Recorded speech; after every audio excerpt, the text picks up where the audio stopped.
This barbaric ritual was so extreme that even ancient Rome's darkest entertainment districts banned it. Yet in Constantinople's Hippodrome, it occurred nightly, targeting children as young as 10. Discover how systematic child abuse forged history's most dangerous woman and sparked the massacre of 30,000 people. The practice was known as Leader and the Swan. A naked child would be laid on stage while trained animals performed acts that would shock modern audiences. 80,000 spectators cheered as coins rained down on a little girl's body. This was far more than entertainment. It was legalized trafficking on an industrial scale. The 10-year-old enduring this nightmare would grow into the most powerful woman in the Roman Empire, Theodora. Everything started when her father, the bearer, died. This is how childhood trauma creates monsters who reshape history.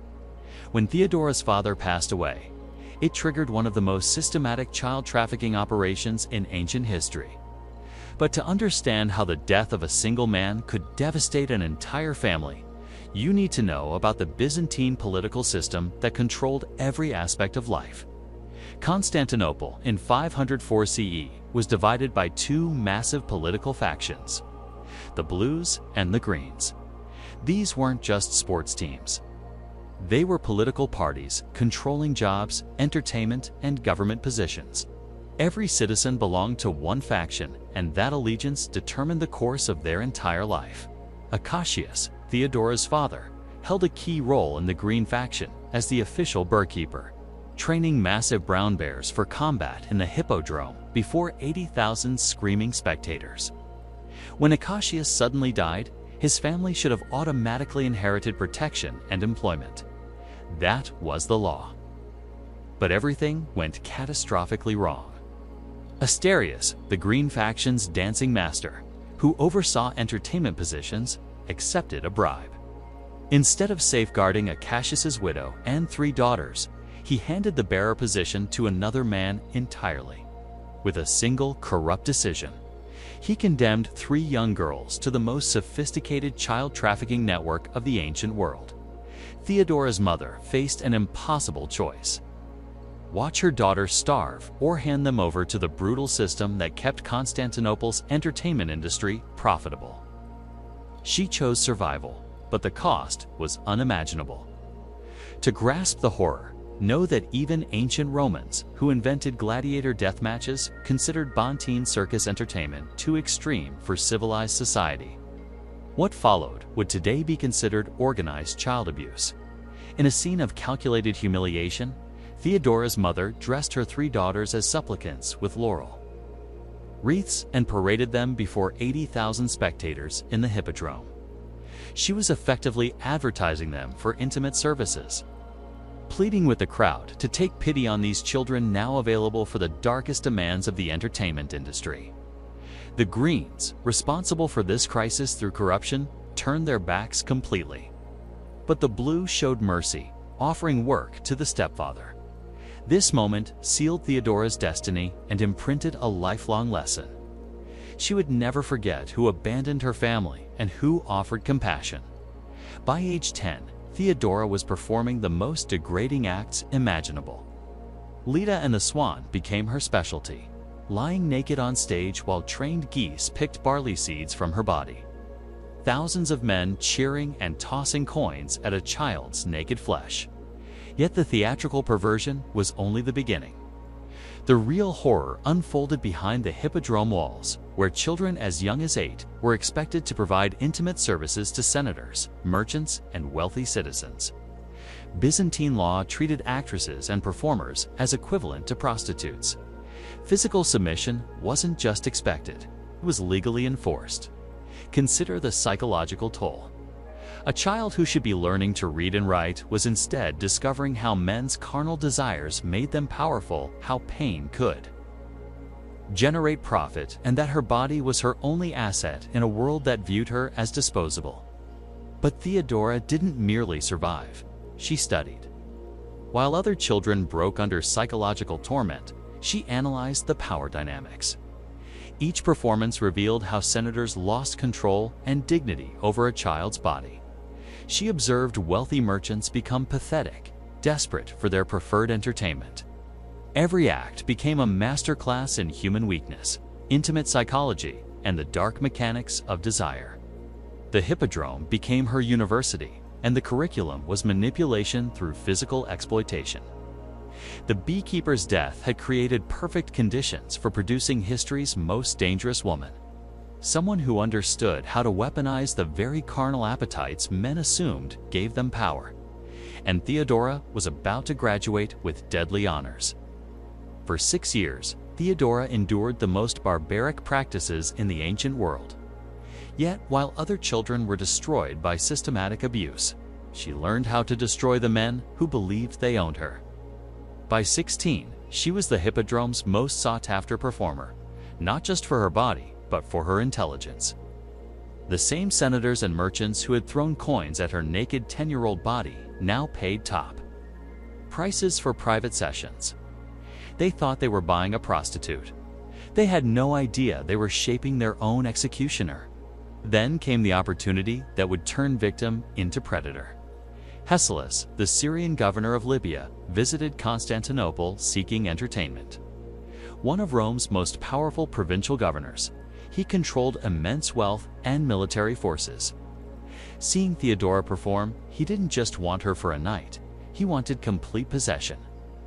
The offer was unprecedented: to become his personal concubine, live in luxury, and escape the Hippodrome's trafficking forever.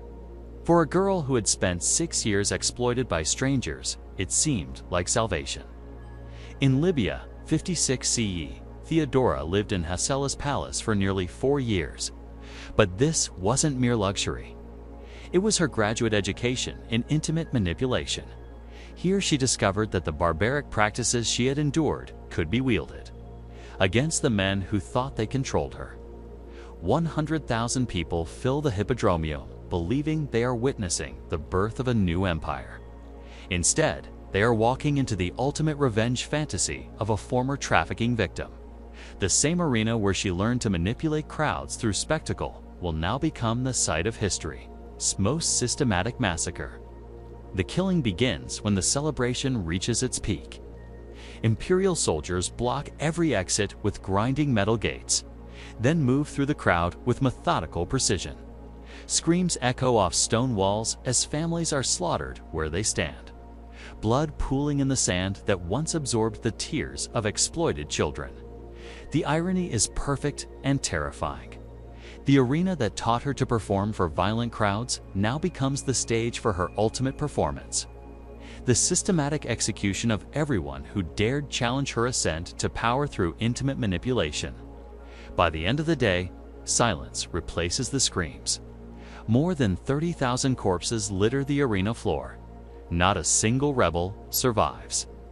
The Hippodrome, where barbaric practices once entertained the masses, is now a graveyard claimed by the woman those practices created. Justinian's 535 CE reform requires all governors to swear loyalty not just to the emperor, but to his empress as well. The former trafficking victim has achieved the ultimate revenge: legal recognition as co-ruler of the empire that once exploited her body. 30,000 people died because barbaric practices created.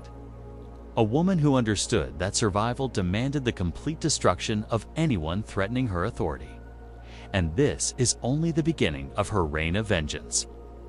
With 30,000 corpses as proof of her power, Theodora now applies intimate knowledge gained from barbaric practices to systematically eliminate every remaining threat. What follows demonstrates how childhood exploitation becomes perfect training for political assassination. From her private imperial chambers, she operates what historians call a parallel government. But it is far more sinister: an intelligence network that would rival modern spy agencies. While Justinian holds court in the Grand Throne Room, she conducts her true work in private quarters where the walls witness whispered confessions and secret dealings. Her network functions through manipulation perfected in the Hippodrome. Trusted agents and loyal women move through palace corridors, collecting the most dangerous intelligence. Who sleeps with whom? Which senators harbor shameful desires, and which secrets could destroy political careers? she institutes a protocol that shocks the imperial court. Everyone must prostrate themselves and kiss both her feet and Justinian's. This is not merely reverence, 'tis domination through public humiliation. The same dynamic she endured as a child performer is now reversed, wielded with deadly precision.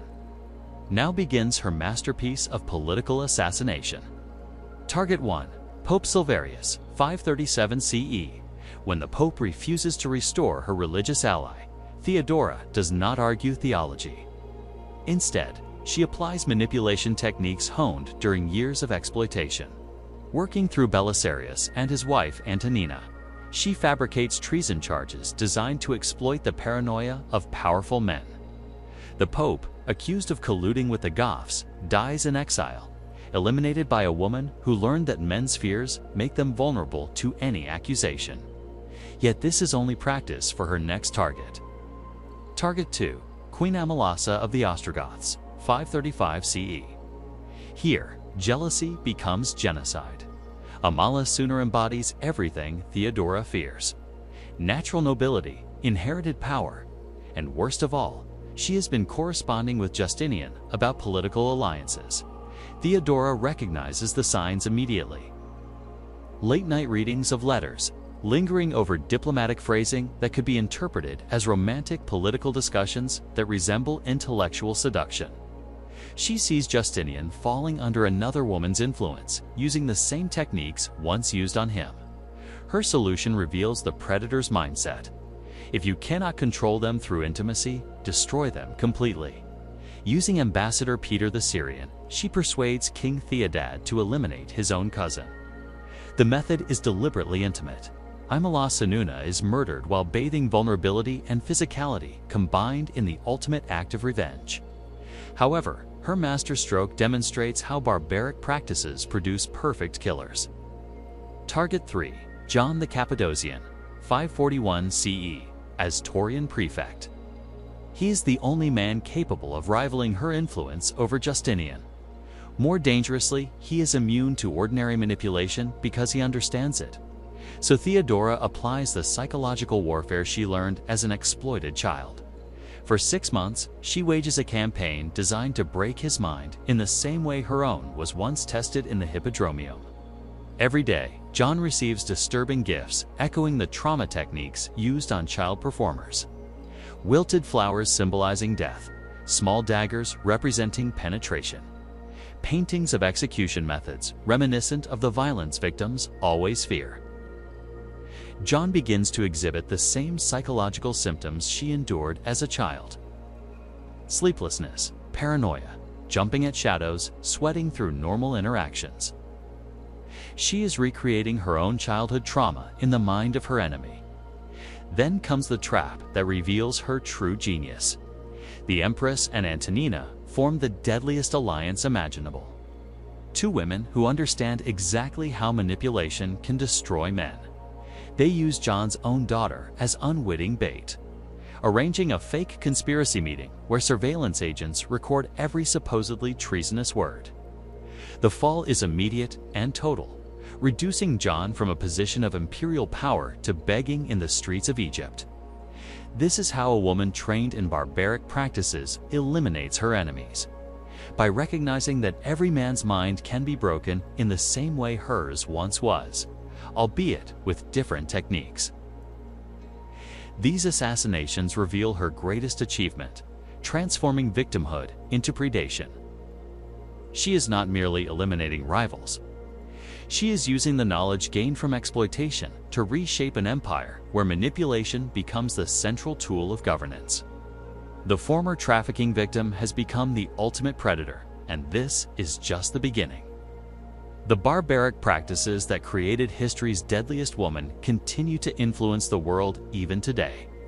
Her ultimate victory was transforming childhood exploitation into laws that would govern human behavior for centuries. Hesilas believed he owned her body, but Theodora learned which desires humiliated him, which fantasies he would pay anything to satisfy, and which physical acts undermined his political judgment. Every intimate encounter becomes a lesson in psychological warfare. Yet, the most important insight is this: Powerful men become utterly helpless when they are physically dependent.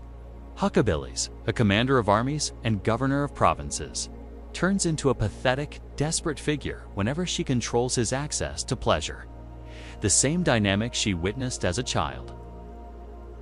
Influential men losing dignity over erotic entertainment now becomes her primary weapon. Then comes a crucial mistake. Theodora begins using her intimate knowledge to sway his political decisions. When Huckabilis realizes his provincial policies are being influenced by his concubine's physical manipulation, he explodes in rage. The scene that follows exposes the grim reality of women's positions in this world. "Get out, you worthless mine!" Huckabilis screams, hurling her belongings into the burning Libyan sand.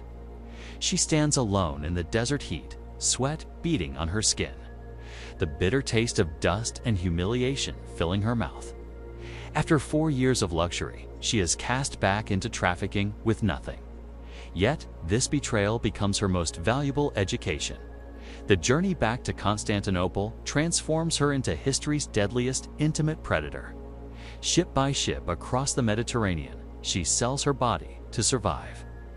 But now, she applies everything learned from Huckabilis. The salt spray stings her face as she systematically undermines every man who believes he is using her. The cramped ship holds reek of unwashed bodies and desperation. But Theodora has learned to thrive here. Each night in suffocating quarters, she discovers new ways to weaponize physical intimacy. The Roman merchant who pays extra for clever conversation. She learns his trade secrets and leverages them against his competitors. The ship captain who grants her free passage. She uncovers his smuggling operations and stores the knowledge for future advantage. Every kind becomes a case study in male weakness. She builds a mental archive of how desire makes powerful men vulnerable, foolish, and ultimately destroyable. In Alexandria, she makes a revelation that will alter everything. She converts to Monophysite Christianity under Patriarch Timothy III. But this is not a spiritual awakening. It is strategic positioning. She is establishing a religious power base entirely independent of the trafficking system that shaped her.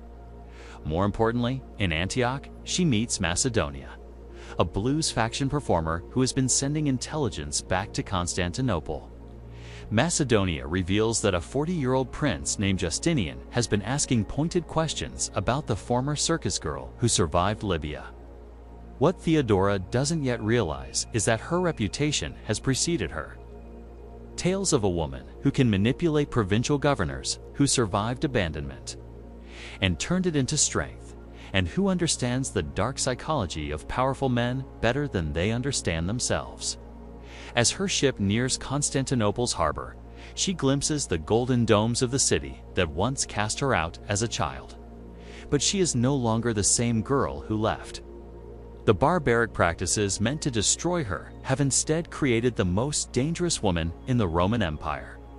She is about to meet the man who will give her the ultimate target for intimate revenge: an entire empire.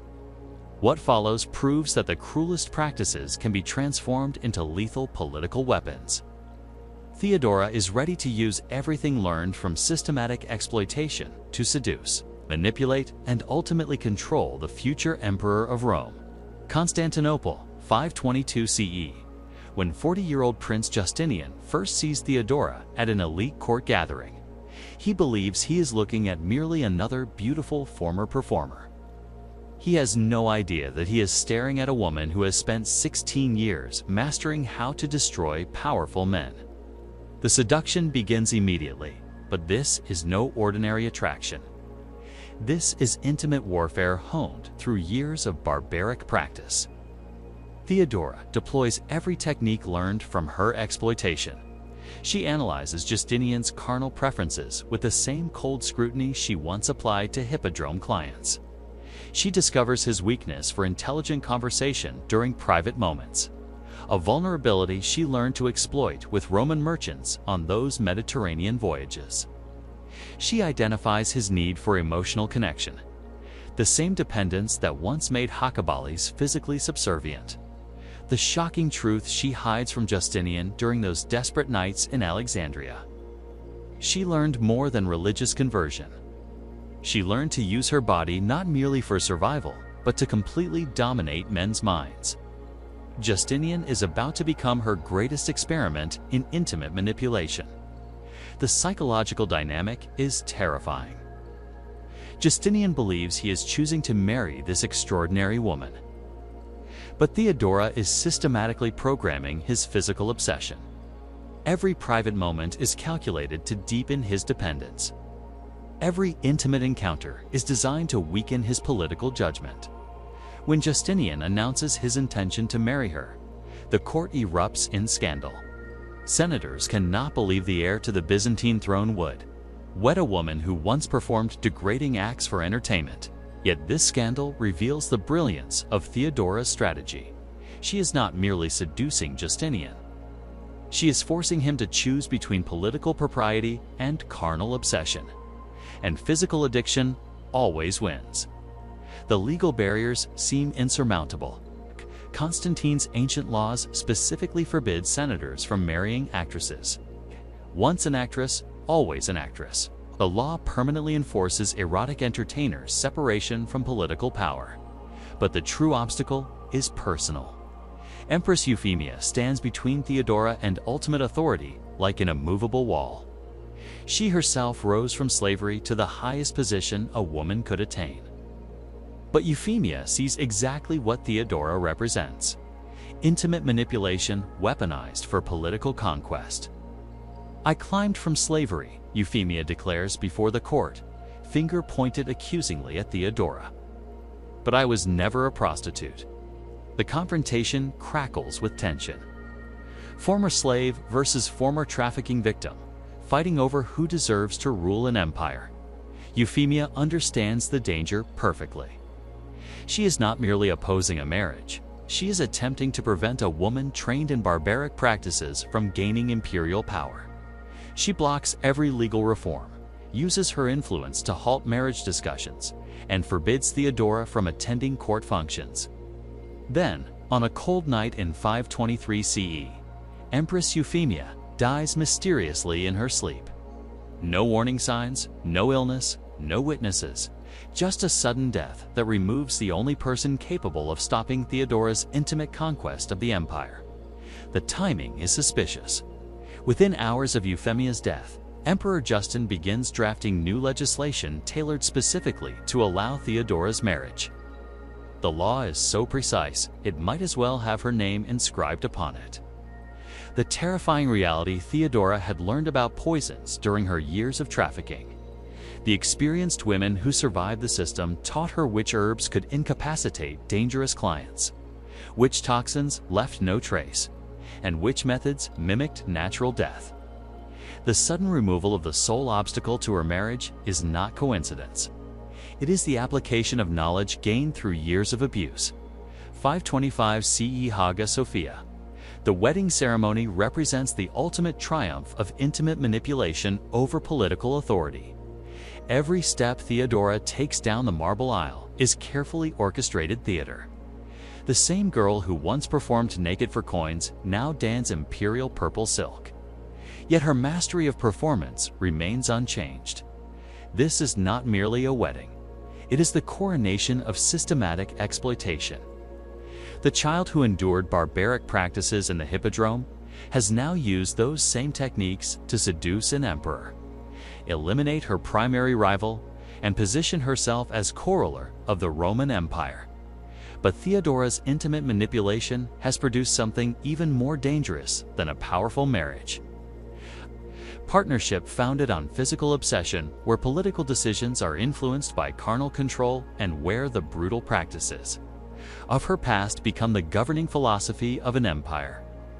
The former trafficking victim is about to become the ultimate predator on the largest possible stage. 7 years after converting her exploitation into imperial power, the Empress faces the ultimate test. When 30,000 people demand her death, she will prove that the most barbaric practices create the most ruthless political monsters. January 52 CE, the Na Revolt is not merely a political uprising. It is a direct attack on everything she represents. For the first time in Byzantine history, the blues and greens unite under a single battle cry, Nicker. But their true target is not just the government. It is the former prostitute who manipulated her way to imperial power through intimate warfare. The crowds filling Constantinople streets are not angry merely about taxes or policies. They are revolting against the very idea of a woman trained in degrading practices ruling the empire. Every chant of Nicker carries the unspoken message: they must die, must die. This is the moment she has been preparing for her entire life. Every humiliation endured in the Hippodrome, every manipulation technique learned through trafficking, and every psychological weapon honed through childhood. Trauma all lead to this point. Violence erupts like wildfire through the narrow streets. The acrid smoke of burning buildings stings eyes as mobs surge forward with torches. The original Hagia Sophia erupts in flames, its ancient timbers crackling and collapsing in showers of sparks. The Senate House burns to the ground. Centuries of Roman law reduced to ash. But for the Empress, watching the city burn is not frightening. It is familiar. The chaos recalls the Hippodrome crowds screaming for erotic entertainment. The same energy that once demanded her naked body now demands her death. She understands mob psychology because she learned to manipulate it as a child. The metallic smell of blood mingles with burning wood as armed rebels execute government officials in the streets. Military units defect, discarding their weapons and joining the uprising. Even the emperor's bodyguards hesitate, questioning whether to stay loyal or save themselves. Then the rebels make their ultimate declaration. They proclaim Hypatius, nephew of the former emperor Anastasia, as the new ruler. The message reverberates through every district. The reign of the corrupt imperial couple is over. Military commanders discuss evacuation plans openly. Treasury chests filled with gold and silver are loaded onto ships in the harbor, wooden planks groaning under the weight. Justinian's closest advisors beg him to flee while escape is still possible, their voices cracking with desperation. Yet they do not understand what they are asking. They are urging Justinian to abandon the woman who has controlled him for 7 years through intimate manipulation, whose physical influence has become the foundation of his political authority. They are asking him to reject everything she represents. Then the Empress rises from her chair, her silk robes rustling through the terrified silence. This is the moment when years of exploitation transform into ultimate political power. The 10-year-old girl who learned to perform for violent crowds is about to give the performance of her life. My opinion is that the present time, above all others, is not the right moment for flight. Even though it brings safety, her voice cuts through the panic like a blade, each word carrying the authority of someone who has survived the worst men can do to a woman. May I never be separated from this purple, and may I not live to see the day when those who meet me shall not address me as mistress. She looks directly at Justinian, her dark eyes burning with 16 years of accumulated childhood rage. The Corpus Juris Civilis, the foundation of Western legal tradition, bears the fingerprints of a woman who learned law through systematic abuse. Her legal reforms serve a singular purpose: ensuring that no other woman endures the degrading practices she survived while simultaneously using the same techniques to maintain absolute power. Her anti-prostitution legislation reads like the revenge fantasy of a former trafficking victim. She prohibits forced prostitution, makes it illegal for brothel keepers to prevent women from leaving, and orders the closure of establishments that practice the same exploitation she once endured. At the same time, she establishes the Metanoia convent, requiring former prostitutes to enter religious life, thereby controlling other women's physicality in the same way hers was once controlled. Her marriage and criminal justice reforms reveal a mind that understands intimate violence intimately. She makes rape punishable by death regardless of social rank, transfers a rapist's property to the victim, and expands women's divorce rights. These are not simply progressive policies. They are the legal codification of revenge by someone who knows precisely how men use physical power to harm women.